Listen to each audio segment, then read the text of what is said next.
श्री स्वामी समर्थ. आपण खव्याची पुरणपोळी बनवूया. त्यासाठी मी 1 पाव खवा घेतला आहे. त्यामध्ये 1 वाटी साखर टाकलेली आहे आणि ती आपण कढईमध्ये टाकून थोडीशी छान शिजून घेऊया. त्याला साखर विरघळेपर्यंत त्याला चांगल्याने शिजून घेऊया आणि हे सतत हलवत राहायचं, नाही तर खवा खाली चिकटतो कढईला आणि छान असं तो पातळ होऊन जाईल. ते साखर विरघळल्यानंतर त्यामध्ये थोडीशी विलायची पावडर टाकूया आणि त्याला मिक्स करून आता ते साखर जर विरघळलं की गॅस बंद करून द्यायचं आणि ते थंड होऊ द्यायचं. त्यानंतर आपण पीठ 1 ग्लास पीठ आता भिजून घेऊया थोडंसं मीठ टाकून.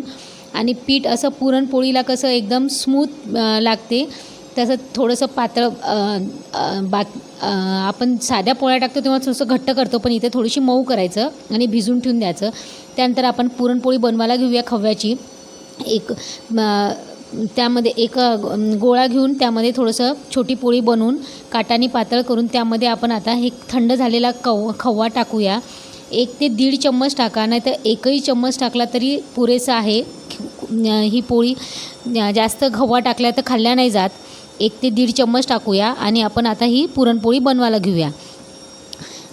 ही पुरणपोळी बनवताना अगदी हलक्या हाताने बनवायची. याला जास्त असं म्हणजे प्रेस करून वगैरे नाही बनवायचं, नाही तर पोळी फुटते आहे आणि ते सगळं खवा बाहेर निघते, म्हणून आरामात बनवायची याला. आता आपण असं सारण भरल्यानंतर आता याला थोडंसं पीठ लावून छान अशी हलक्या हाताने पुरणपोळी बनवून घेऊया खव्याची. अतिशय टेस्टी आणि ही पोळी सुक्की पण खाता येते, तुपासोबत खाता येते, दूधसोबत खाता येते, टिफिनमध्ये देता येते मुलांना नाश्त्यामध्ये. आपण आता याला तव्यावर छान भाजून घेऊया. सगळीकडे याला थोडंसं तूप लावून घेऊया. तुम्ही तेल लावू शकता आणि तूप पण लावू शकता. असं छान एकदम कमी आचेवर गॅसवर छान अशी याला पूर्ण तऱ्हेनं भाजून घेऊया. आणि ही छान फुलते आहे अशी काटानं थोडंसं दाबून थोडंसं हलक्याने ही पुरणपोळी आपली आता बनलीच आहे. चला तर आपण ही आता काढून घेऊया आणि बाकीच्या सगळ्या पुरणपोळ्या आता बनवून घेऊया. ही झाली आपली खव्याची पुरणपोळी. अगदी कमी वेळेमध्ये तुम्ही बनवून ठेवा ही. आणि आपल्याला रोज मुलं सकाळी नाश्त्याला पण लागतात, तर रात्री पण बनवली तरी पण चालेल, टिफिनमध्ये पण देता येते.